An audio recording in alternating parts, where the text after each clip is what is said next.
네, 1절부터 한번 보겠습니다. 1절에 바리새인과 사두개인들이 와서 예수를 시험하여 하늘로서 오는 표적 보이기를 청하니, 이렇게 이제 시작을 합니다. 2절에서는 예수께서 대답하여 가라사대 너희가 저녁에 하늘이 붉으면 날이 좋겠다고 아침에 하늘이 붉고리면 오늘은 날이 굳겠다나니 너희가 천기는 분별할 줄 알면서 시대의 표적은 분별할 수 없느냐. 악하고 음란한 세대가 표적을 구하나 요나의 표적밖에는 보여줄 표적이 없느니라 하시고 저희를 떠나가시다.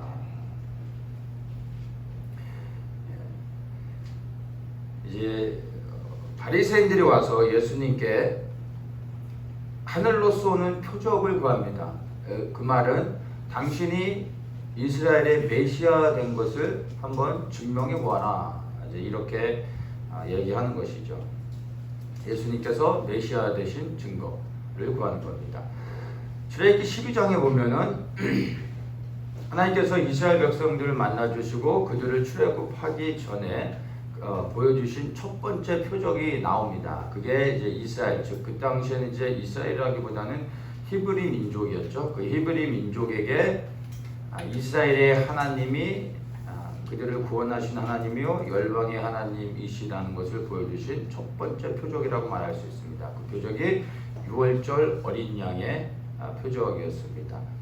애굽의 모든 장자가 죽음을 당하는 그러한 상황 가운데서 말씀에 순종하여 어린 양의 피를 문설주에 바른 히브리인들의 모든 가정에는 사망의 권세가 유월했습니다. 넘어갔습니다. 그 표적을 통하여 이스라엘의 하나님을 그들이 만나게 됐고, 그리고 그들이 죽음을 피할 수 있게 되었습니다. 그 이후로부터 이스라엘 백성들은 하나님 되심의 표적들을 구하고, 또 하나님께서는 그분의 하나님 되심을 표적을 통하여 보여주시고 말씀하시고 또 인도해 주셨습니다. 그래서 유대인들이 하나님의 표적을 구하는 것은 불신의 모습이 아니라 사실은 하나님을 분별하고 하나님의 뜻에 순종하기 위한 그러한 것들을 였다는 것을 우리가 이해를 해야 됩니다. 그래서 표적 구하는 자체가 사실은 문제가 아닙니다. 그러니까 표적을 구하는 것이 믿음 없는 행위가 아니라 사실은 하나님의 뜻을 분별하기 위한 것입니다. 그래서 사실 표적을 구하는 것은 좋은 것이죠. 그런데 4절에 보면은 예수님께서 표적을 구하는 그들을 향하여 이렇게 말씀하셨습니다. 악하고 음란한 세대가 표적을 구하나 요나의 표적밖에는 보여줄 표적이 없다. 예수님은 악하고 음란한 세대가 표적을 구한다고 말씀하십니다. 제가 표적을 구하는 것은 불신의 모습이 아니라고 했는데 예수님은 표적을 구하는 이 바리새인들을 향하여 악하고 음란한 세대다 이라고 말하고 있습니다. 이 말의 의미는 표적을 구하는 그들이 향하여 책망하시는 게 아니라 가만히 보면 이 바리새인들이 구했던 표적은 예수님이 메시아 되신 것을 믿기 위해서 표적을 구했던 것이 아니라 믿기 원치 않아서 표적을 구했던 것입니다. 이 16장 전에 어떤 기적을 행하셨습니까? 7병이어의 기적, 그 다음에 또 5병이어의 기적, 그 다음에 귀신 들린 여인의 아이를 치유해 주셨고, 수많은 병자들과 그리고 문제 있는 자들, 귀신 들린 자들, 모든 사람들이 예수님께 나왔을 때 예수님께서 보는 앞에서 모든 자들을 치유하고 회복하시고 자유케 해주셨습니다. 이것을 통하여 사실은 유대인들은 수많은 표적들, 예수님이 메시아이시라는 수많은 표적들을 이미 보았습니다. 또 다른 표적이 뭐가 필요했겠습니까? 이들은 정말 하나님 되심의 확실한 표적을 또다시 구했던 것이 아니라 믿기 원치 않아서 예수님이 이스라엘의 메시아인 것을 부인하고 싶었던 것이죠. 그래서 그들의 불신의 모습으로 표적을 구했던 것입니다. 그들의 마음의 중심을 아셨던 주님께서 이렇게 4절에서 악하고 음란한 세대가 표적을 구한다라고 말씀하셨던 것입니다. 그래서 사실은 이 바리새인들에게는 또 다른 표적이 필요했던 게 아니라 예수님께 대한 온전한 순종이 필요했었던 것입니다. 자, 근데 이게 바리새인들에게만 일어난 일이 아니라 사실 우리 모두에게도 동일하게 적용해 봐야 됩니다. 오늘날 우리가 이미 예수 그리스도를 알고 믿고 섬기고 있는 사람들인데 혹시 우리는 예수님의 하나님 되심을 그러한 표적을 구하고 있는 사람들이 아닌가? 우리에게 과연 표적이 필요한 것인가? 우리 한번 고민을 해봐야 됩니다. 여러분은 무엇을 구하고 있습니까? 표적을 구하고 계십니까? 우리에게 정말 필요한 것은 표적이 아니라 이제 예수님을 신뢰하고 그분을 믿으며 그래야여 그분께 순종하며 따라가는 것. 그러한 결단이 우리에게 필요한지 않나 한번 생각을 하게 됩니다. 그래서 매일의 삶 속에서 하나님 되심의 예수님의 하나님 되심의 또 다른 표적을 내게 보여주십시오, 말씀하십시오라고 표적을 구하기보다는 그분을 신뢰하며 믿음으로 한 발짝 내딛고 순종하며 나아갈 때 우리 선이 인도해 주실 것입니다. 그리고 때로는 표적을 통해서 우리의 길을 분별케 하시고 순종하여 나아갈 수 있도록 해주실 것입니다. 본질적으로 우리에게 필요한 것은 표적이 아니라 이제 결단하고 순종하며 그분을 따라가는 그러한 모습이라는 것을 우리가 한번 기억하기 원합니다. 예수님께서 이러한 자들을 향하여 악한 세대에게 주시는 표적을 말씀하셨습니다. 이렇게 약하고 음란한 세대에게 줄 수 있는 표적은 요나의 표적밖에 없다라고 말씀하셨죠. 네, 이 요나의 표적이 무엇을 의미합니까? 예수님께서 십자가에서 죽으시고 무덤에서 장사되어지고 3일 만에 다시 부활하신 것, 그것을 요나의 표적으로 예수님께서 말씀하셨습니다. 예수님께서 하나님 되심의 표적은 이미 수없이 그분의 사역을 통해 나타났지만 사실 예수님이 메시아라는 가장 강력한 표적은 바로 이 표적이죠. 십자가에서 죽으시고 3일 만에 부활하셔서 모든 사망의 권세를 깨뜨리시고 우리를 사단의 권세에서 자유케 한 그날, 그것이 우리에게 있어 가장 큰 표적입니다.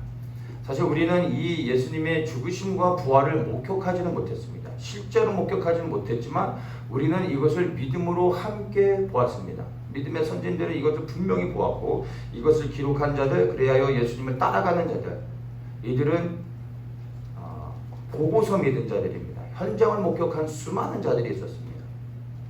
그리고 그들에 의해 기록되어졌습니다. 그래서 우리가 이 말씀을 믿을 때 이 선진들의 믿음에 함께 동참하는 것입니다. 그래서 우리는 보지 않고 믿고 있는데 사실은 우리의 믿음으로 선진들과 함께 우리는 본 것이라고 말할 수 있습니다. 근데 사실 보지 않고 믿는 믿음이 복된 믿음이고 하나님이 기뻐하시는 믿음이라는 것을 압니다. 그러나 우리는 볼 필요가 없이 예수님께서 우리의 죄를 위해 죽으셨지만 완전히 죽으시고 무덤에 장사되어졌지만 3일 만에 부활하셨음을 그리하여 승천하시고 또한 다시 오실 것을 분명하게 믿고 있는 사람들입니다. 이 믿음이 우리를 주님 앞에 오늘까지 세우고 있음을 고백합니다. 그래서 예수님께서 약하고 음란한 세대에게 보여주시는 이 표적, 이것을 말씀하실 때 이것이 우리에게 있어서 예수님이 메시아 되심, 이스라엘의 메시아뿐만 아니라 열방의 왕 되심의 그 표적을 우리가 믿음으로 붙잡으시길 바랍니다. 안타깝지만 많은 사람들, 교회 안에 있는 수많은 사람들조차도 사실은 이 가장 중요한 표적을 실질적으로 믿고 있는 사람들이 얼마나 있는지 좀 의심스럽습니다. 오늘날의 상식에서 벗어나는 것들, 과학에서 벗어나는 것들, 이런 것들을 이미 교회 내에서 신학적으로도 많이 버려버렸습니다. 그래서 남은 게 뭡니까? 교양과 도덕, 그렇죠? 그리고 이론적인 학문, 사상 안에서 예수님을 믿으려고 합니다. 그러니까 종교가 되어버리는 거죠. 그리고 이제 나와서 예배드리고 말씀을 들어도 그 말씀이 사실은 하나의 좋은 강연의 수준에서 머물러 있는 경우들이 많습니다. 그러니까 살아서 역사하는 말씀의 능력들이 없게 되어졌습니다. 그러나 우리는 그런 것을 넘어 예수님의 죽으심과 부활 그리고 다시 오심까지 우리가 믿음으로 볼 수 있기를 축복합니다. 예수님께서 이제 이 악하고 음란한 세대에게 보여주시는 표적을 말씀하셨는데 또 다른 표적을 2절과 3절에서도 말씀하셨습니다. 2절 3절을 제가 다시 한번 읽어보겠습니다. 너희가 저녁에 하늘이 붉으면 날이 좋겠다고 아침에 하늘이 붉고 흐리면 오늘은 날이 붓겠다나니 너희가 천기는 분별할 줄 알면서 시대의 표적은 분별할 수 없느냐. 또 다른 그 표적을 예수님께서 말씀하십니다. 그러니까 이 바리새인들은 하늘로서 오는 표적, 당신이 메시아라는 표적을 보이라라고 말씀하셨는데 예수님은 그들이 구하는 표적이 아닌 또 다른 표적을 말씀해 주고 있습니다. 너희들이 구해야 될 진짜 표적은 이게 아니다 라고 하시면서 시대의 표적을 말씀하고 있습니다. 그래서 이 시대의 표적, 이게 Science of the Times에서 이 그 타임, 이것을 시대라고도 말할 수 있고 시간, 어떤 때라고도 말할 수 있는데 이것을 헬라에서는 그 The Science of the Times 할 때 이 Times를 카이로스라는 단어를 씁니다. 근데 이 카이로스를 설명할 때 크로노스와 함께 꼭 설명을 해야 이 카이로스를 이해할 수 있습니다. 이제 시간의 의미인데 크로노스라는 이제 시간이 있고 카이로스라는 시간이 있습니다. 크로노스는 보편적이고 아주 일반적인 시간을 말합니다. 그러니까 그냥 끊임없이 흘러가는 시간들이 있죠. 어제가 있었고 오늘이 있고 그리고 이제 내일이 있습니다. 이 시간은 변함없이 모든 사람들이 공통적으로 경험하는 거고 그냥 흘러가는 그런 물리적인 시간을 의미하는 겁니다.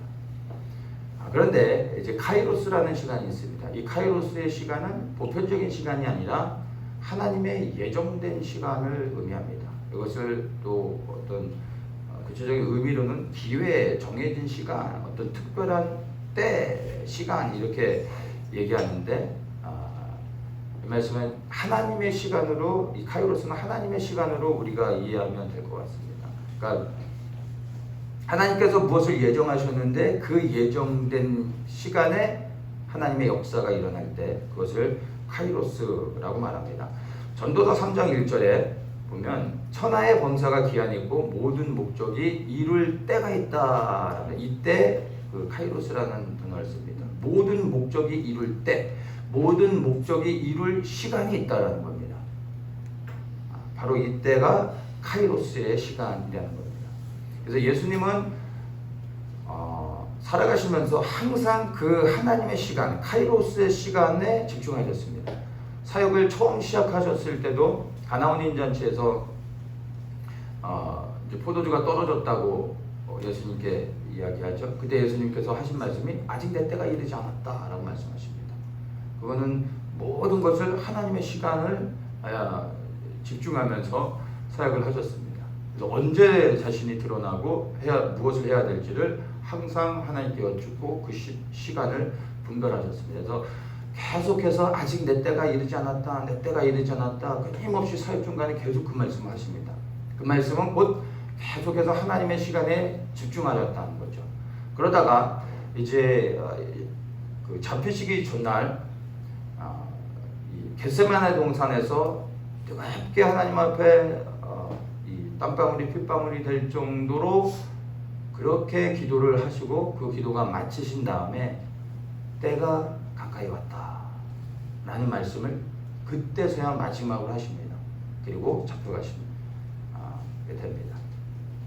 예수님의 탄생부터 예수님의 모든 성장과 공생의 사역, 그 십자가의 죽으심과 장사되신 부활 그리고 승천까지 모든 것이 다 카이로스의 시간이었습니다. 하나님의 시간에 정해진 것을 주님께서 아시고 그 시간에 하나님의 뜻을 이루셨던 것입니다. 예수님은 크로노스가 아닌 카이로스의 삶을 사셨던, 카이로스의 시간을 사셨던 분입니다. 보다 더 정확하게 얘기하면은 크로노스의 시간 안에서 카이로스의 시간을 사셨던 분입니다. 하나님의 그 예정된 계획들을 예정된 시간에 순종하여 그 뜻을 이루셨던 분이셨던 것입니다. 이 마지막 때와 주님의 그 재림, 이것도 다 시간과 연결되어지는 겁니다. 근데 이것 또한 카이로스의 시간이 되어지는 겁니다. 우리가 크로노스의 시간을 살아가고 있지만 여러분 여기에 묶여서 이 시간에 정신없이 우리가 쫓겨서 살다 보면 카이로스를 놓치게 되는 거죠. 예수님은 크로노스 안에서 카이로스를 찾았던 것처럼 우리도 이 크로노스 안에서 하나님의 카이로스 시간을 분별하며 살아가야 됩니다. 각자를 향한 하나님의 카이로스의 시간이 있는 겁니다. 그리고 이 시대를 향한 하나님의 카이로스의 시간이 있습니다. 정하신 하나님의 계획이 있습니다. 이것을 또한 우리가 분별하며 우리 각자의 삶이 여기에 맞춰질 수 있어야 되는 겁니다. 예수님은 자기가 원하는 때에 원한 일을 하신 게 아니라 하나님의 정한 시간이 있었다는 걸 아셨습니다. 그것이 이때인가 아직 아닌가 그것을 분별하며 하나님께 집중했습니다. 그래서 하나님의 시간을 사셨던 겁니다. 우리도 동일하게 하나님의 시간, 카이로스의 시간을 분별하며 살아갈 수 있어야 된다는 것입니다. 그렇지 못하면 우리는 주님이 정하신 이 땅을 향한 카이로스의 시간들을 분별하지 못하게 될 것입니다. 그래서 우리 각자를 향한 하나님의 카이로스의 시간들이 있지만 더 큰 온 열방을 향한 크로노스 안에서 하나님이 예정하신 그 카이로스의 시간들, 마지막 때 이루실 하나님의 그 모든 계획들, 정해진 시간이 있습니다. 이것을 우리가 더욱더 분별해야 한다는 것입니다. 여러분은 어떤 시간들을 지금 살고 계십니까? 우리가 보는 이 시계에서 안에서 돌아가는 이 크로노스 안에서 분주하게 이 시간에 맞춰서 살아가고 있습니까? 그렇다면 여러분 카이로스를 놓칠 수 있는 겁니다. 근데 우리가 카이로스의 시간을 온전히 살기 위해서 말씀드린 것처럼 카이로스는 내가 만들어서 가는 게 아닙니다. 내가 어떤 것을 계획하고 그 정한 시간에 무엇을 이루고자 하는 건 카이로스가 아닙니다. 하나님이 정한 것을 분별하고 그 안에 순종하며 살아가는 게 카이로스의 삶입니다. 그래서 이 카이로스의 삶을 살기 위해서는 나 혼자만으로 되지 않습니다. 아버지를 알아야 됩니다. 그리고 아버지의 뜻을 행하는 예수 그리스도를 알아야 되고 그분의 뜻에 순종해야 됩니다. 그분의 말씀하시는 것을 들을 수 있어야 됩니다. 그래야 카이로스의 시간을 살아갈 수 있는 것입니다. 주님의 때를 기다릴 수 있어야 되고 주님의 명령에 순종하며 그리고 살아갈 수 있어야 되는 겁니다. 예수님 안에서 카이로스의 시간을 살아가는 사람들은요, 마지막 때를 분별하고 다시 오실 예수 그리스도의 길을 예비할 수 있게 되어지는 겁니다. 그러니까 자꾸 때를 분별하는 것 자체에 초점을 맞추는 게 아니라 카이로스의 시간을 사셨던 예수 그리스도께 순종하며 그분을 믿으며 그리고 그분을 따라 부르심을 향하여 나아갈 때 우리의 삶이 그분의 카이로스의 시간에 맞춰지게 되는 겁니다. 그리고 분별할 수 있게 된다는 것을 여러분 기억하시기를 바랍니다. Signs of the time, 시대의 표적, 시대의 표적이라고 말하고 있는데 이 시대의 표적이라고 말할 때 이 그 표적은요, 표적을 통해서 때를 분별하는 것을 의미하고 표적을 통해서 시간을 분별하고 표적을 통해 우리가 살아가고 있는 이 시대를 분별해야 된다라는 것을 우리에게 말해주고 있습니다. 시대의 표적. 그렇다면 정말 우리가 살아가고 있는 이 시대 가운데 우리가 분별해야 될 시대의 표적이 무엇이 있겠습니까? 우리에게 보여주시는 시대의 표적이 분명하게 있습니다. 이러한 표적을 통하여 우리에게 말씀하시는 겁니다. 분별하게 하십니다. 그리고 하나님의 카이로스의 시간 앞에 서게 하시는 겁니다. 그래서 각 시대를 향한 분명한 시대의 표적들을 주고 계십니다. 특별히 이 마지막 때에는 분명한 시대의 표적을 통하여 우리에게 말씀하십니다. 비밀히 행하시지 않습니다. 모든 사람이 알 수 있도록 행하신다는 겁니다. 오늘날 우리에게 주시는 시대의 표적이 무엇이 있겠습니까? 첫째는 우리가 살아가는 세상의 자연을 통하여 말씀하십니다. 그건 성경에서도 기록되어 있고 마태복음 24장이나 누가복음 21장에 보면 분명하게 그것들을 보여주고 있습니다. 자연현상들, 우리가 오늘날 뉴스를 통해서 전 세계에서 일어나는 여러 가지 일들을 듣지 않습니까? 지진들, 기근들, 여러분 뭐 전염병들 누가 보면서 말하고 있는 내용이 아니에요. 근데 그것을 뉴스를 통해 보면은 전 세계에서 정말로 그 예전에 겪지 못했던 엄청난 이 자연재해들, 변화되는 자연 현상들, 설명될 수 없는 기이한 일들 이런 거 듣지 않습니까? 매년 이제 우리가 늘 반복해서 말하는 것이 올해는 날씨가 너무 이상하고 저쪽 동네에서는 정말 그 한 번도 역사 속에서 경험하지 않았던 뭐 100년 만에 겪는 뭐 가뭄 뭐 얼마 만에 겪는 또 뭐 폭우 뭐 이런 얘기 이제 매년 새롭게 듣지 않습니까?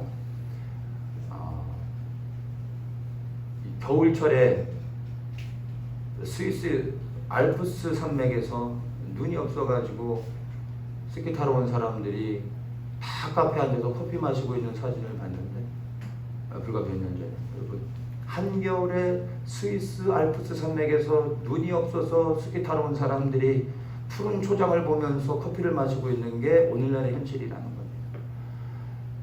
눈이 절대 올 수 없는 시즌에 저 그 사막에서 여러분 눈이 퐁퐁 내려가지고 막 사람들이 막 너무 좋아하고 좋아할 일이 아니죠. 이런 것들이 이상하네 이런 일이 있었네가 아니라 우리에게 보여주시는 시대의 표적이라는 겁니다.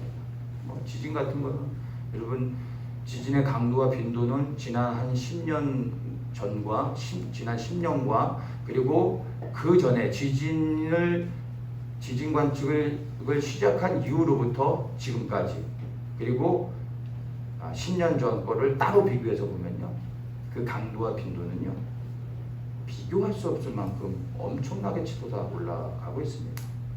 그런 걸 통해서 우리에게 보여주는 게 무엇입니까? 때가 차고 있다라는 겁니다. 그것도 우리에게 말씀해 주고 있습니다. 전쟁의 소문들 끊임없이 소문만 무성해지는 게 아니라 그리고 이 소문이 이제 실제화되어 가고 있는 것들을 우리가 봅니다. 그 전쟁의 소문들이 어디 있습니까?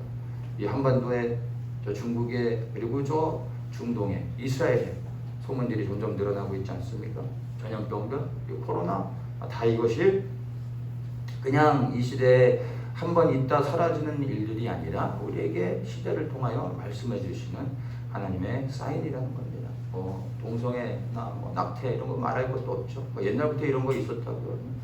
비교해 보면요, 오늘날의 동성애와 낙태는 여러분 차원이 다릅니다.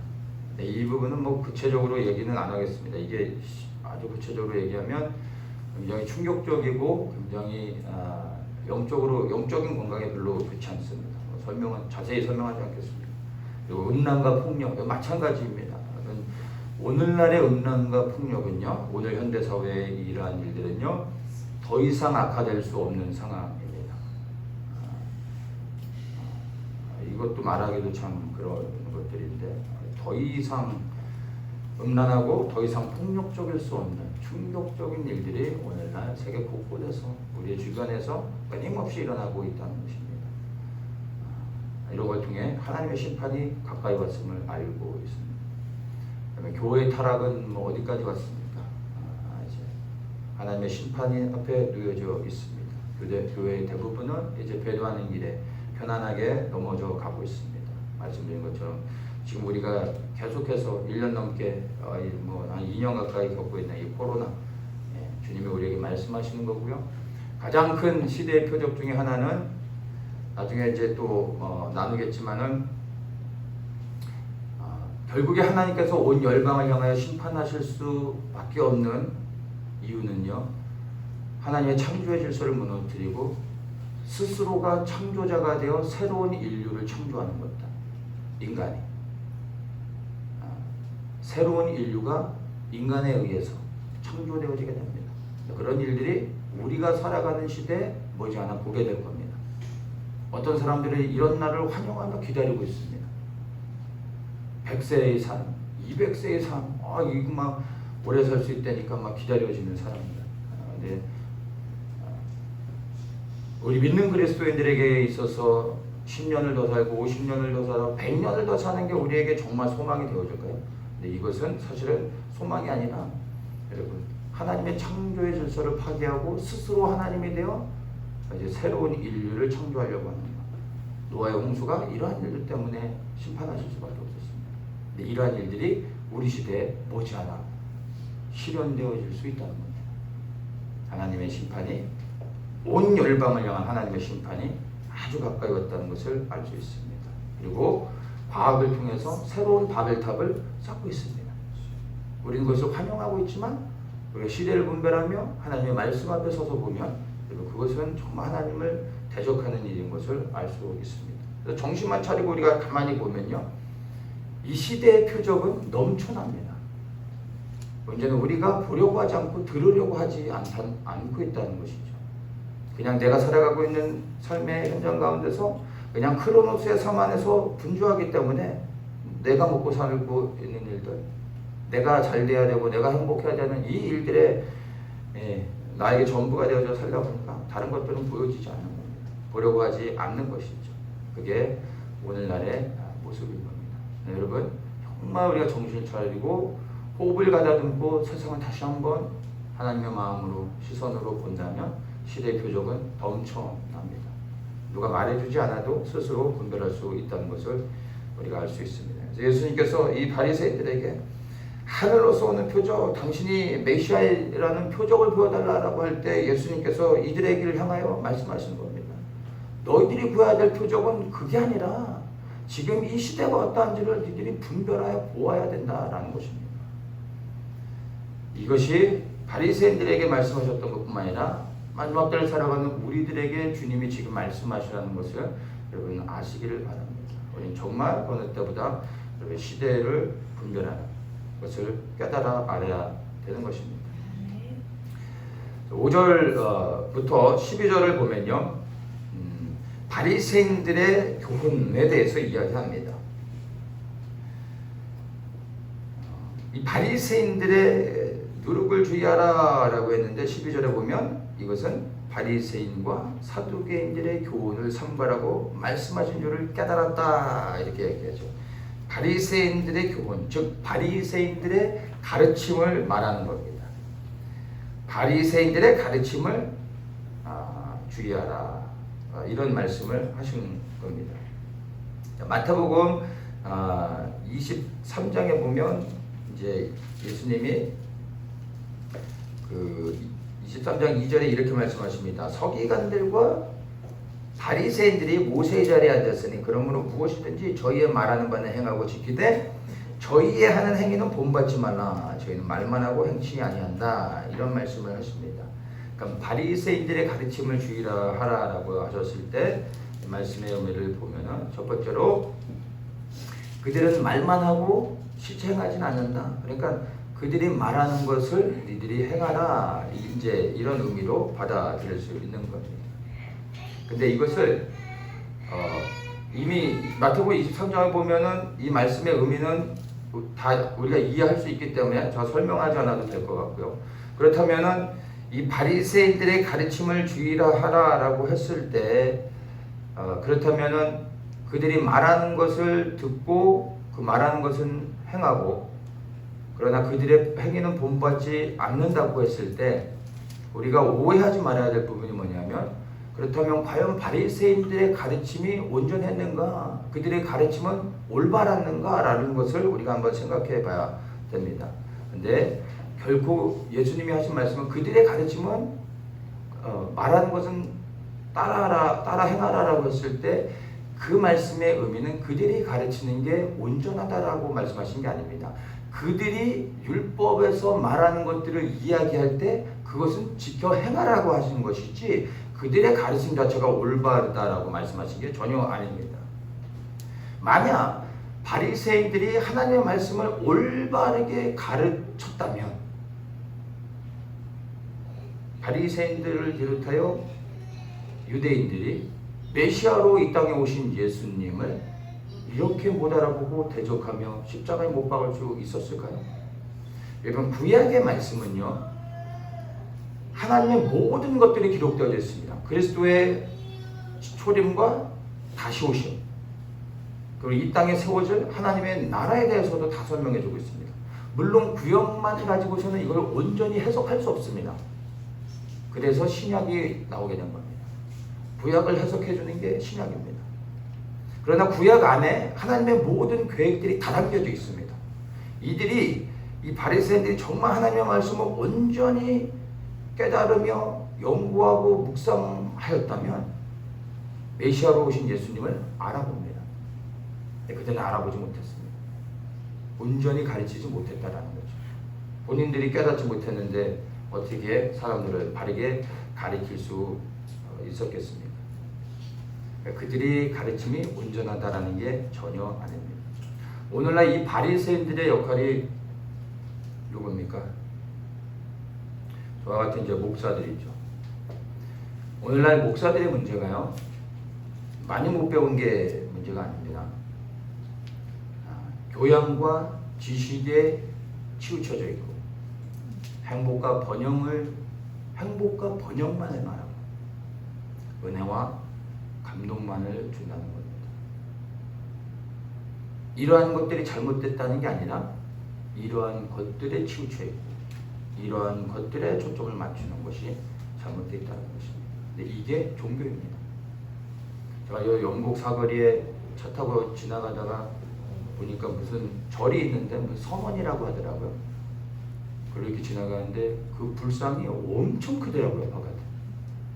근데 지나가면서 차 타고 지나가면서 봐서 그 크게 플랜카드에 써져 있었는데 뭐 문구는 정확히 기억이 안 나는데 무슨 선원은 중생들이 복받기를 원한다 뭐 이런 식의 문구가 써져 있어요. 우리가 당신들이 복을 받고 축복받기를 원한다. 그것을 우리가 기원한다. 뭐 이런 의미이죠. 지나가면서 그거 읽으면 뭐 기분 나쁠 건 없죠. 복 받으라니까. 근데 이게 불교에서 말하고 있는 것뿐만 아니라 모든 종교가 말하는 내용입니다. 복 받으라는 거죠. 잘 되라는 거죠. 이게 종교입니다. 예수 그리스도를 믿는 우리 그리스도인들은 이거를 위해서 믿는 게 아닙니다. 죄와 사망의 권세에서 자유를 얻었을 뿐만 아니라 영원한 생명을 이미 얻었기 때문에 이제 복을 위해 살아가는 게 아니라 우리를 구원하셨고 우리에게 영원한 생명을 주신 예수 그리스도를 위하여 이제 남은 삶을 이 땅에서 드리는 겁니다. 그게 우리의 삶의 초점이지 않습니까?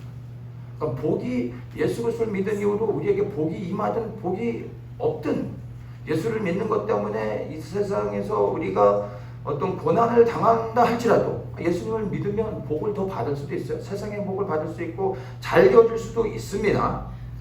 절대 잘 되면 안 된다는 게 아니에요. 예수를 믿으면 가난하게 살아야 된다는 게 아닙니다. 그러나 그렇지 못할지라도 그런 것과 상관없이 우리는 이미 영원한 생명을 얻었기 때문에 예수 그리스도를 위하여 우리의 모든 것이 헌신되어져요. 마땅히 그분을 위해 모든 것이 드려져 살아야 되는 겁니다. 그러니까 복을 구하는 것이 우리의 삶이 아니라는 것입니다. 근데 이게 종교입니다. 오늘날의 교회 안의 메시지의 대부분이 이런 것이지 않습니까? 이래야 서로 듣기 편한 것이죠. 누이족도 배우고 이런 것들이 만연해지고 듣기를 원하는 사람들 앞에서 십자가를 지라고 하고 그리스도를 위해 모든 것을 들여 헌신하라고 할 때 부담스러운 거죠. 서로 불편해지기 시작하는 거죠. 오늘날의 교회의 문제, 목사들의 문제라고 말할 수 있겠죠. 이게 문제입니다. 목사들의 메시지 중에 가장 중요한 것이 다른 게 아니라 오늘날에 특별히 오늘 이 시대에 저는 그렇게 생각합니다. 모든 성도들로 하여금 시대를 분별하며 표적을 깨닫고 그리고 이 마지막 시대 가운데 하나님의 부르심에 헌신하여 살아가는 것. 이게 오늘날 마지막 때 목사들이 강단에서 외쳐야 될 말씀이라고 생각을 합니다. 들어야 믿음이 생기고 그리고 헌신을 할 수 있는 것이죠. 들어야 시대를 분별하고 또 깨닫고 그리고 삶을 헌신하여 결단할 수 있게 되는 겁니다. 근데 이런 말씀, 시대를 분별하는 말씀을 하는 교회들이 별로 많지는 않은 것 같습니다. 근데 이것도 문제지만요. 마지막 때를 전하는 그 교회와 또 우리 목사님들에게서 또 다른 문제들이 있습니다. 마지막 때를 전하는 것도 너무나 귀한데 마지막 때의 메시지를 전하여 시대를 분별하고 시대의 표적을 이야기합니다. 그런데 마지막 때를 전하는 것과 마지막 때를 살아가는 건 여러분 전혀 다른 이야기입니다. 근데 이것을 제 스스로에게 늘 제가 도전하는 겁니다. 근데 이것을 여러분들 스스로에게도 도전하셔야 됩니다. 여기 계신 모든 분들이 마지막 때를 분별하고 있습니다. 알지 않습니까? 그렇기 때문에 마지막 때를 분별하고 마지막 때를 알고 있기 때문에 마지막 때의 삶을 살고 있다라고 착각하지 말라는 겁니다. 마지막 때를 아는 것과 마지막 때의 성도의 삶을 사는 건 전혀 다른 겁니다. 마지막 때를 아는 사람들은 너무나 많습니다. 그러나 마지막 때의 성도의 삶을 사는 사람들은 적습니다. 안타깝지만 너무나 분명하게 말할 수 있습니다. 마지막 때를 분별하는 사람도 교회 안에서 전체로 보면 너무 적은 수죠. 근데 이 마지막 때를 분별하고 아는 사람들 중에서도 이게 그냥 지식적으로 이해됐을 뿐이지 삶을 변화시켜 마지막 때의 거룩한 성도의 삶을 사는 사람들이 적다라는 겁니다. 그렇다면 정말로 마지막 때 그리스도 앞에 온전히 서서 구원받을 수 있는 사람이 얼마나 있느냐 생각할 때 너무나 적다라는 겁니다. 이것이 저의 문제이고 여러분의 문제예요. 우리 모두의 문제이라는 것입니다. 그래서 우리가 저뿐만이 아니라 모든 성도들 또한 시대를 분별하는 것도 너무 중요하지만 이 시대 가운데 나는 그리하여 구별되어져 실제로 삶을 사는가 이것을 고민해 보아야 됩니다. 다시 돌아와서 목사들이 시대에 필요한 메시지를 전해줘야 되는데 그러한 올바른 가르침 시대의 표적을 이야기하고 성도들로 하여금 이 시대를 분별할 수 있도록 가르치는 것도 너무 중요하지만 아까 말씀드린 것처럼 정말 더 중요한 것은 가르침보다 그러한 삶을 살아가는 것입니다. 예수님께서 카이로스의 삶을 사셨습니다. 그리하여 제자들도 예수님과 같이 그 카이로스의 시간을 계속해서 이어서 살아갔던 것입니다. 마지막 때는 여러분 성자의 삶을 사는 게 중요하지 않습니다. 예수 그리스도를 믿고 따르고 순종하며 살다 보면 당연히 우리 안에 거룩한 그리스도의 성품을 갖게 되어져서 우리가 도덕적으로 윤리적으로도 올바른 삶을 살게 되어집니다. 그러나 이게 우리 그리스도인들의 본질이 아니라는 겁니다. 어떻게 하면 좀 더 거룩한 삶, 더 성숙한 삶, 성자와 같은 정말 천사 같은 삶을 사냐? 이게 우리에게 있어서 본질적인 게 아니라는 겁니다. 할 수 있으면 그렇게 해야 되겠지만 이게 초점이 아니라는 겁니다. 우리의 초점이 무엇입니까? 도덕과 윤리적인 삶을 사는 게 아니라 이 마지막 때 시대를 분별하며 이제 주의 오실 길을 예비하며 그 부르심에 순종하여 결단하며 살아가는 것. 그게 더 중요하다는 겁니다. 생각난 김에 이야기 하나 드릴게요. 그러니까 멕시코에 어떤 수도승이 있었는데 이 수도승이 그러니까 별로 이렇게 시원치 않은, 별로 이렇게 성자와 같이 살지 않는, 그래서 늘 술 마시고 술에 취해서 막 술주정도 부리고 사람들한테도 막 손가락질 받고 막 이러던 수도승이었습니다. 그런데 그 마을에 이제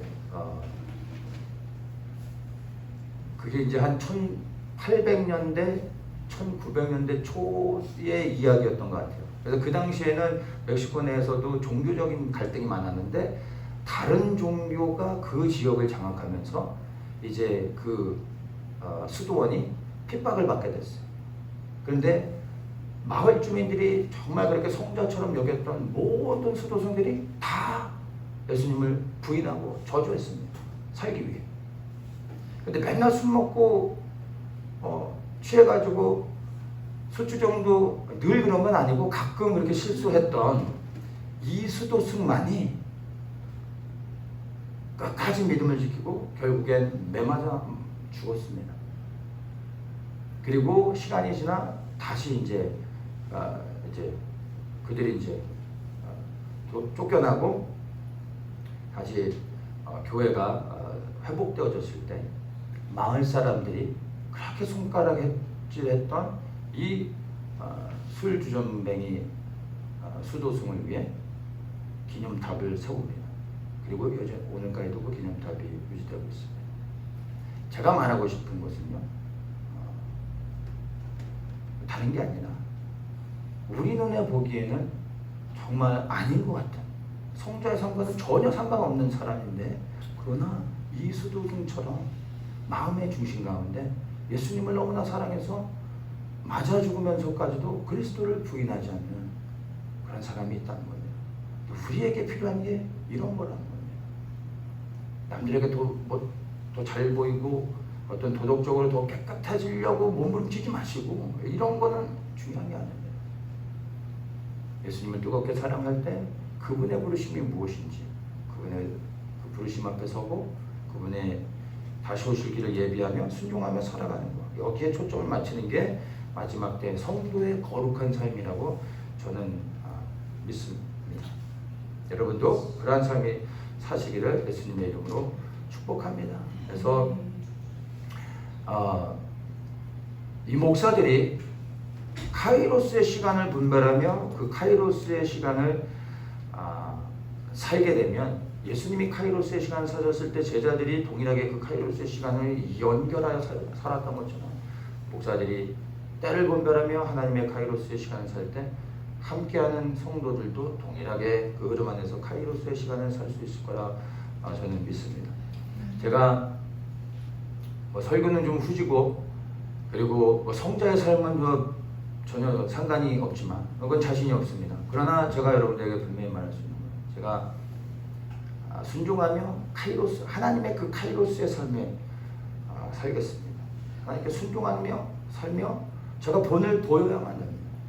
사도 바울도 나를 본받으라 라고 당당하게 빌립보서에서 이야기하는 걸 보면서 저는 그게 교만이 아니라고 생각합니다. 본을 보여야 됩니다. 나의 가르침을 따르라 라고 얘기하지 않았습니다. 나를 본받으라, 나의 삶을 본받으라고 말했죠. 저는 이게 목사의 삶이라고 생각합니다. 여러분, 저는 성자로서의 삶이 어떤 건지를 보여줄 자신은 없습니다. 시도도 안 하겠습니다. 그러나 제가 하나님의 말씀에 순종하며 카이로스의 삶을 살겠습니다. 그리고 이 카이로스의 삶에 여러분들 함께 동참하며 함께 연합해 나가기를 원합니다. 믿고 따라오시기 바랍니다. 13절을 한번 보겠습니다. 이제 예수님께서 가이사랴 빌립보 지방으로 예수님이 제자들을 다 데리고 가셔서 질문하십니다. 사람들이 인자를 누구라 하느냐. 이 질문의 내용을 먼저 보겠습니다. 나를 사람들이 누구라고 말하냐 묻고 있는 겁니다. 그럴 때 제자들이 세례 요한, 엘리야, 예레미야 선지자 중에 한 사람이라고 말합니다 라고 이렇게 대답을 하죠. 그때 예수님이 다시 질문합니다. 그렇다면 너희는 나를 누구라 하느냐. 예수님이 질문하고 싶었던 거예요. 너희는 나를 누구로 믿느냐. 이 말씀을 묻고 계십니다. 이때 이제 아주 중요한 대답을 합니다. 16절입니다. 주는 그리스도시요 살아계신 하나님의 아들이시니이다. 이게 베드로의 고백일 뿐만 아니라 제자들의 고백이었습니다. 주는 그리스도시요 살아계신 하나님의 아들입니다. 여러분, 이 고백이요 베드로와 제자들의 고백일 뿐만 아니라 저와 우리 모든 성도들의 동일한 고백이어야 됩니다. 아멘이십니까? 근데 여러분, 이것은 고백으로 끝나지 않고요, 이 고백이 의미하는 게 있습니다. 이 고백을 했던 제자들의 삶이 어떤지 여러분 다 아시지 않습니까? 이 고백을 지키기 위하여 생명을 걸었습니다. 그리하여 다 죽었습니다. 이 고백을 한다는 것이 어떠한 결과를 가져올 수 있는지도 여러분 생각하셔야 합니다. 그래서 이러한 고백을 한다는 게 무엇을 의미하는지 여러분 심각하게 고민해 보셔야 됩니다. 이 고백을 위하여 여러분의 생명을 걸 수 있는 분들 되시길 축복합니다. 이 고백의 의미가 무엇입니까? 단순히 그냥 예수님 기분 좋게 하기 위해서 하는 고백이 아니지 않습니다. 그리스도시요 살아계신 하나님의 아들입니다. 이 고백 안에 담겨지는 게 무엇입니까? 예수님이 유일하신 구원자이십니다. 또한 예수님이 나의 유일하신 왕이십니다. 열방의 만왕의 왕이십니다. 이것을 고백하는 게 이 고백 안에 담겨져 있는 것입니다. 예수님이 오셨을 때 메시아로서 환영해야 될 바리새인과 이스라엘의 모든 백성들이 예수님을 선지자 중에 한 명으로 여겼습니다. 선지자 중에 한 명입니까 예수님? 아니잖아요. 예수님을 환영해야 될 하나님의 백성들이 예수님을 선지자 중에 한 사람으로 봤다는 겁니다. 오늘날 교회 안에 수많은 사람들이 예수님을 이 유대인들과 같이 여기고 있다는 겁니다. 예수님을 하나님으로 믿습니다. 예수님을 구원자로 믿습니다. 그러나 구원자 중에 한 사람으로, 수많은 신 중에 위대하신 신으로 믿고 있다는 겁니다. 그분이 유일하신 구원자요, 유일하신 하나님이요, 열방의 왕이시라는 것을 믿지 않습니다. 하나님은 전부가 아니면 다 버려버리는 거예요. 99%가 아니라 100%의 믿음이 아니면 믿는 게 아닌 겁니다. 그런데 오늘날 우리는 어떻습니까?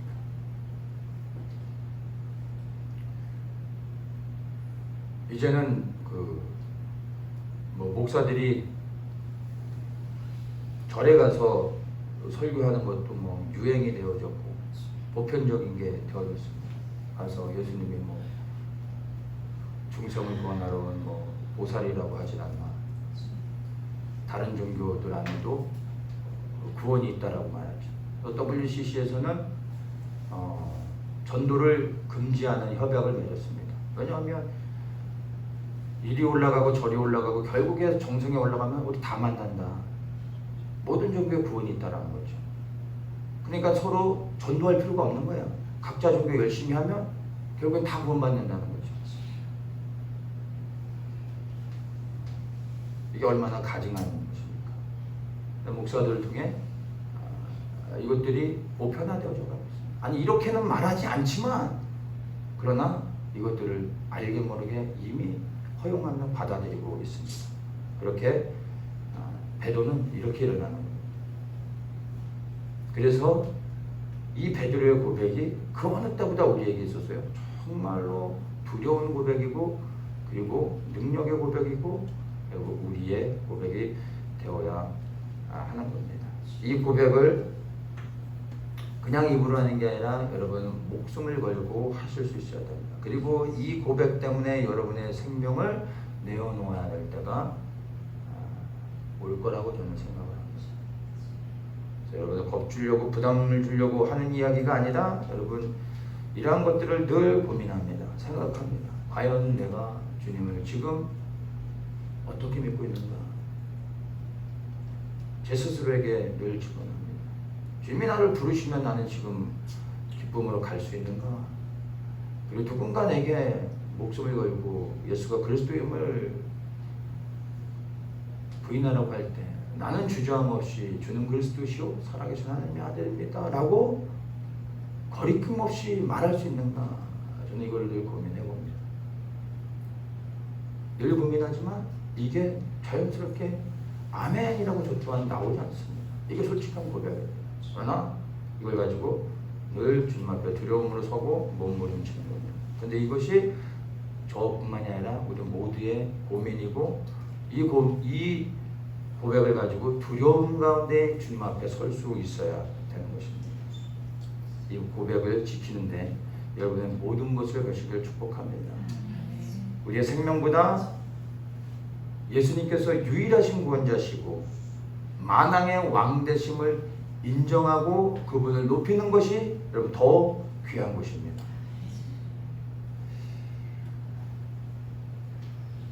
이제 베드로가 이러한 고백을 했을 때 예수님께서 그를 칭찬하십니다. 그렇죠? 이것을 내게 알게 하는 것은 혈육이 아니라 하늘에 계신 내 아버지시다. 아멘. 이 믿음의 고백을 지키게 하시는 것, 고백을 하게 하실 뿐만 아니라 이 고백을 지키게 하시는 게 누구의 일입니까? 우리 안에 임하신 성령 하나님의 일입니다. 그래서 늘 성령 하나님께 순종하며 그분과 인격적으로 우리가 교제하며 살아야 되는 겁니다. 이 믿음을 끊임없이 우리로 하여금 선포하게 하실 것이고, 이 믿음의 고백을 어떤 사건 가운데, 위기 가운데 우리로 하여금 이 믿음을 지킬 수 있도록 도와주시는 분이 성령 하나님이십니다. 우리가 아닙니다. 결단으로 절대 되지 않습니다. 이를 악물고 악으로 깡으로 여러분 절대 안 됩니다. 오직 성령의 능력으로만 되어집니다. 그래서 우리가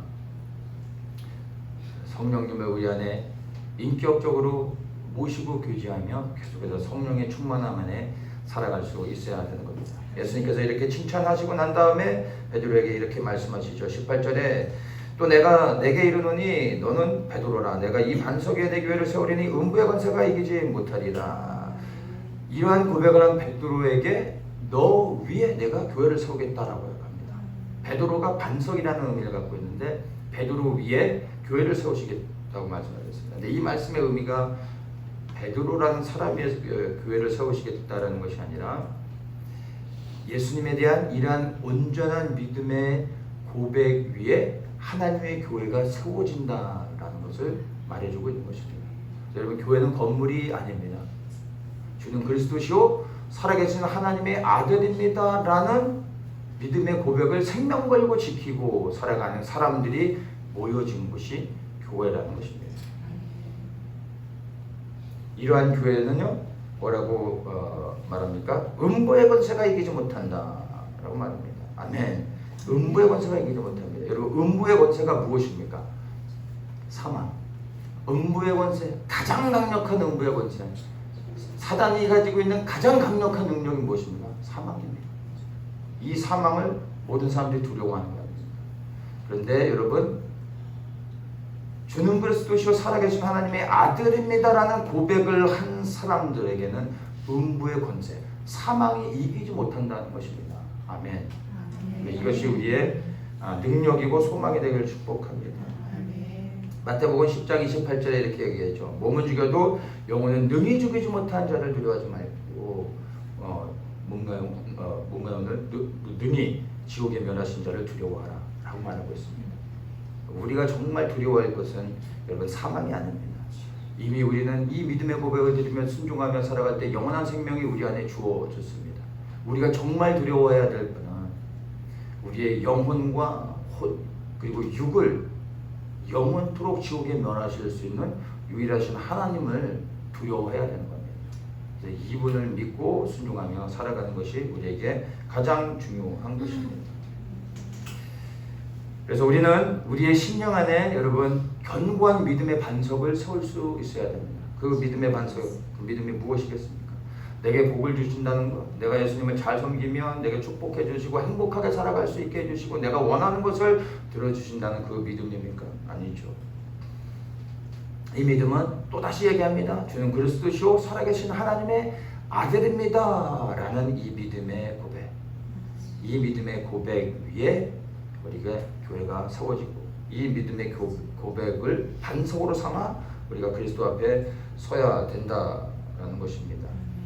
마태복음 그 7장에 보면 7장의 24절에 보면은 반석에 대한 이야기를 하는데 그러므로 누구든지 나의 이 말을 듣고 행하는 자는 그 집을 반석 위에 지은 지혜로운 사람 같으니 비가 내리고 창수가 나고 바람이 불어 그 집에 부딪히되 무너지지 아니하나니 이는 주초를 반석에 놓은 경고요.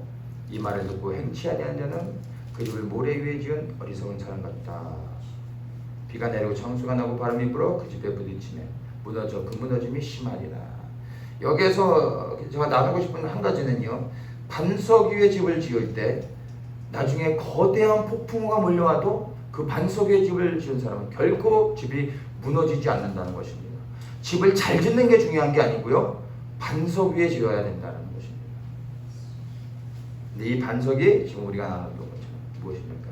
주는 그리스도시요 살아계신 하나님의 아들입니다 라는 이 믿음의 고백 위에 우리가 세워져야 된다는 것입니다.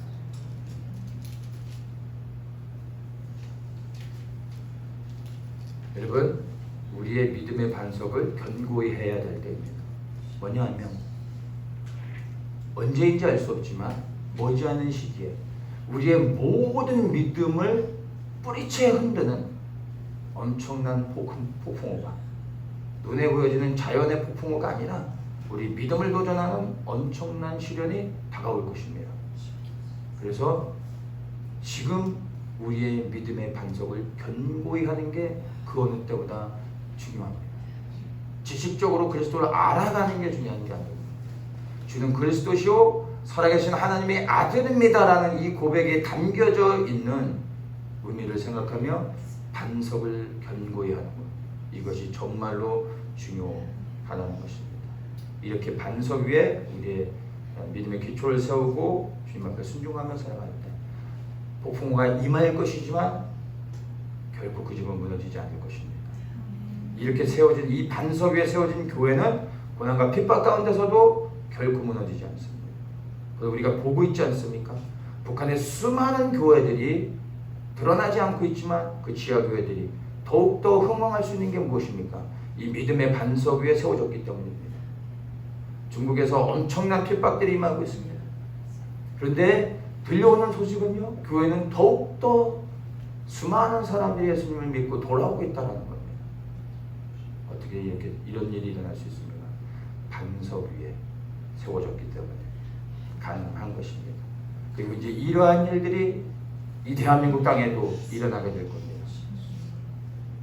반석에 세워지지 않은 겉모양은 교회의 모습을 갖추고 있지만 그러나 그리스도의 생명이 없는 교회들은 무너질 것입니다. 슬퍼할 일이 아닙니다. 주님이 보실 땐 인정하시는 교회가 아니었기 때문에. 그러나 여러분, 진짜 예수 그리스도의 생명을 가진 교회들은 결코 무너지지 않을 것입니다. 더욱더 고난과 핍박을 통하여 흥왕하게 될 것입니다. 초대교회 수많은 시련들이 임하였지만 여러분, 초대교회는요 놀랍게 부흥했습니다. 믿음의 반석 위에 세워졌기 때문에.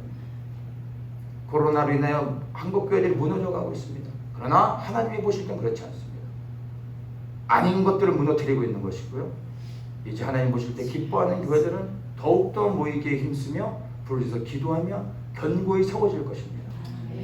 우리 눈엔 그렇게 보여지고 있지 않지만 우리가 보는 시선 안에서 그런 교회들이 없는 것 같지만 아니요, 하나님에게는 보이는 겁니다. 중국 땅의 문화대혁명으로 인해서 교회가 완전히 지상에 있는 모든 교회들이 사라졌습니다. 그래서 중국 공산당은 교회가 중국 땅에는 존재하지 않는다라고 마침표를 찍었습니다. 그러나 중국이 다시 1990년대 열리면서 온 세계가 깜짝 놀랐습니다. 수많은 지하교회들이, 엄청나게 많은 사람들이 예수 그리스도를 믿는 믿음을 지켜가고 있었던 것입니다. 마지막 때에 다가오는 고난과 핍박은 여러분, 교회를 더욱더 견고하게 하실 겁니다. 그래서 이것이 우리에게 두려움이 아니라 우리의 믿음을 경고케 하시는 주님의 은혜인 것입니다. 그래서 처치도 이러한 고난과 핍박 가운데 더욱더 흥왕하며 견고히 세워지는, 그래야 하나님으로부터 인정받는 교회가 되기를 예수님의 이름으로 축복합니다. 이제 마지막으로 한 가지만 봅니다. 예수님께서 너희는 나를 누구라 하느냐라는 이 중요한 질문을 가이사랴 빌립보에서 했다는 것입니다. 이 가이사랴 빌립보가 어딘지를 아셔야 되는데 예수님이 갈릴리 지방에 있다가 가이사랴 빌립보로 가셨는데 그 가이사랴 빌립보는 이스라엘의 최북단입니다. 그러니까 최북단은 이제 흔히들 이제 헐몬산이라고 하죠. 그 헐몬산 바로 밑에가 가이사랴 빌립보입니다. 근데 이 갈릴리에서 가이사랴 빌립보까지 가려면 대략적으로 한 40km 정도 되는 걸로 제가 알고 있습니다. 그러니까 그 당시에는 걸어서 갔잖아요. 그리고 거기가 사막 지형이기 때문에 하루에 가기도 참 쉽지 않은 곳입니다. 그런데 예수님께서 굳이 그 가이사랴 빌립보는 당시에는 유대인의 땅이지만 유대인들이 거의 살고 있지 않은 곳이었습니다. 이방인들 중심으로 살고 있는 곳이었어요. 근데 굳이 어떤 사람은 거기 뭐 피크닉 갔다고 그러는데 그런 게 아니라 예수님이 굳이 유대인들도 없는 그 가이사랴 빌립보까지 가서 제자들에게 왜 이런 질문을 하셨을까 생각해 볼 필요가 있습니다. 이 지역은요, 오늘날의 팔레스타인 지역 그리고 중동 지역에 수자원이 3개가 있는데 그 중에 한 곳입니다. 이스라엘의 이제 식수의 반 이상을 공급해 주는 데가 이 지역에서 나는 물입니다. 여기에서 유일하게 어떻게 그런 물이 흘러나오는지 거기는 폭포도 흘러내리고요. 그 물들이 강물이 흘러가는데 막 어마어마하게 빠르게 그리고 엄청나게 많은 양이 1년 내내 흘러갑니다. 물이 도대체 어디서 나오는지 이해가 안 가는데 엄청나게 흘러갑니다. 그래서 물이 많은 곳이기 때문에 지역이 풍요롭습니다. 그래서 이방 사람들이 많이 모여들고 상업적으로도 번성한 곳입니다. 그런데 재미난 건 유대인들이 별로 살지 않는다는 거예요. 저 물도 안 나오는 저 예루살렘 이런 데 모여 사는 거예요. 거기에 별로 없습니다. 그 당시에 로마의 가이사가 그 지역을 헤롯에게 줬습니다. 근데 헤롯이 거기를 이제 꾸미다가 빌립이죠. 헤롯의 아들이죠. 헤롯의 아들이 거기를 다시 단장해가지고 가이사 신전을 만들었습니다. 그리고 그 옆에 판신전이라고 해서 이제 우상을 섬기는 신전을 또 만들었습니다. 그리고 그 지역을 가이사한테 헌정을 했습니다. 그래서 가이사라라는 이제 이름을 붙였고, 저 지중해 쪽에 가이사라라는 이름을 가진 도시가 이미 있었기 때문에 혼동되지 않기 위해 자기 이름을 붙여서 가이사라 빌립보라고 이름을 짓게 됐습니다. 거기에 지은 이 가이사 신전 그리고 그 판신전을 보면요, 당시에 로마 전역에 있는 신전과 그 가이사랴 빌립보에 지어졌던 그 신전을 비교했을 때 로마가 통치하고 있는 모든 전역에 있는 신전과 비교했을 때 그 가이사랴 빌립보에 있는 신전과 비교할 수 없는 가장 웅장하고 아름답게 지어진 신전이었습니다. 로마 시대. 그러니까 거기를 가면 우와 이렇게 그냥 탄성을 지를 수밖에 없고, 상업적으로 발달해 있고 풍요롭고 모든 것이 눈에 보기 좋은 것이죠. 시골에 살던 사람이 서울에 와가지고 막 눈이 휘둥그레지는 것과 똑같은 겁니다. 근데 거기에 또 옆에 판신전이 있는데 파니아스라는 신을 섬기는데, 이게 상반신은 사람이고 하반신은 염소인 신입니다. 염소가 플룻을 부는데 플룻을 불면 여자들과 동물들을 유혹해서 오게 하는 겁니다. 그리고 음란한 성행위를 하는 겁니다. 그러니까 그 판신이라는 게 아주 지저분한 음란한 신이죠. 근데 이 신을 그 지역에서 섬기는 겁니다. 가이사를 섬기고 판신을 섬기는 겁니다. 그러니까 그 지역에 가면 사람들이 다 위축될 수밖에 없는 거예요. 그 거대한 신전을 보면서. 근데 예수님이 굳이 제자들을 거기에 데려간 겁니다.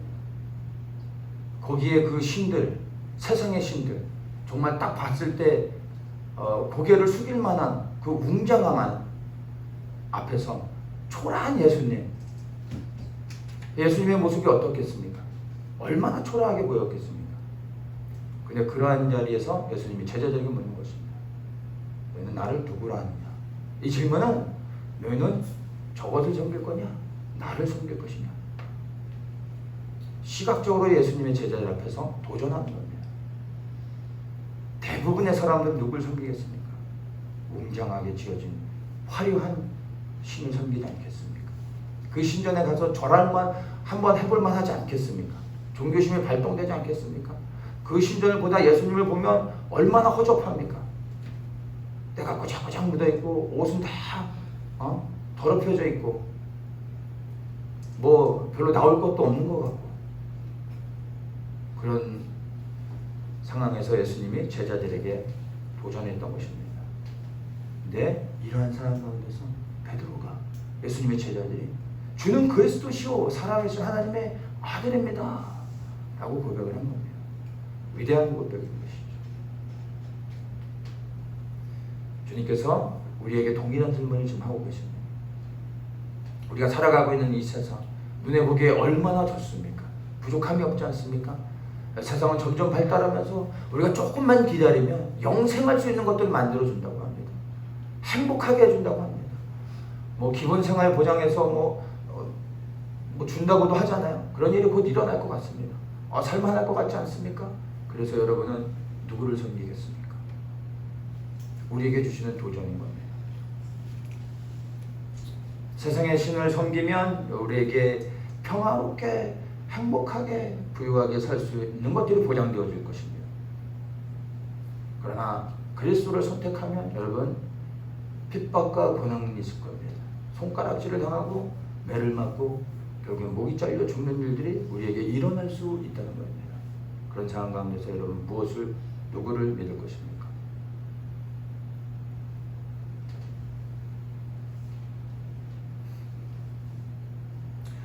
이러한 고백을 했던 베드로를 향하여 예수님이 19절에 말씀하십니다. 내가 천국 열쇠를 내게 주리니 내가 땅에서 무엇인지 매며 하늘에서 품을 것이요 내가 땅에서 무엇인지 매며 하늘에서 풀리리라. 천국 열쇠를 베드로에게 줍니다. 자, 이 고백을 가지고 로마 가톨릭은요 베드로 성당을 세웠죠.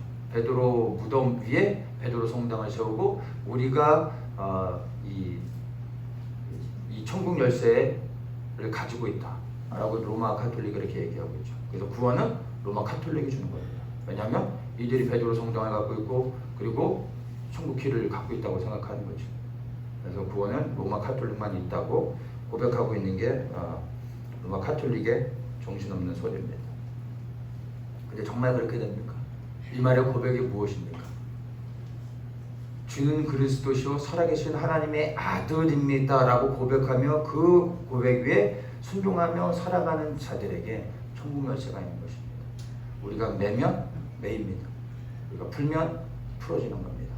이 능력을 가지시고 하늘의 것을 풀어 이 땅 가운데 하나님의 역사가 이루어질 수 있도록 일하시는 분들 되시길 예수님의 이름으로 축복합니다. 마지막 21절을 보겠습니다. 이때로부터 언제요? 바로 베드로가 주는 그리스도시요 살아계신 하나님의 아들입니다 라는 고백을 한 이후로부터 예수님이 말씀하십니다. 자기가 예루살렘에 올라가 장로들과 대제사장들과 서기관들에게 많은 고난을 받고 죽임을 당하고 제3일에 살아날 것을 제자들에게 비로소 가르치셨다 라고 말합니다. 베드로의 이 능력의 고백을 들으신 이후에 예수님께서 무엇을 말씀하십니까? 카이로스의 시간을 말씀하신 겁니다. 이제 주님께서 이루실 것이 무엇인지를 드러내 제자들에게 말씀해 주시고 보게 하셨던 겁니다. 어떤 자들에게 카이로스를 말씀해 주십니까? 예수님을 유일하신 구원자시오 유일하신 만왕의 왕이심을 고백하여 그 그리스도를 위하여 순종하며 살아가는 자에게 예수님께서 카이로스의 시간을 계시하여 알려주는 것입니다. 이 말씀이 얼마나 소망이 되는 점입니다. 우리가 주의 길을 예비하며 순종하며 그 부르심 앞에 서서 우리가 살아간다면 때가 되어지면 예수 그리스도의 카이로스의 시간을 우리에게 계시하여 보여주실 것입니다. 그래서 때를 알려고 하는 것에 집착하지 마세요. 그게 중요한 게 아닙니다. 부르심에 순종하며 이 믿음을 고백을 하며 말씀을 따라 살아가는 겁니다. 그러면 카이로스의 시간은 우리에게 반드시 말씀해 주실 겁니다.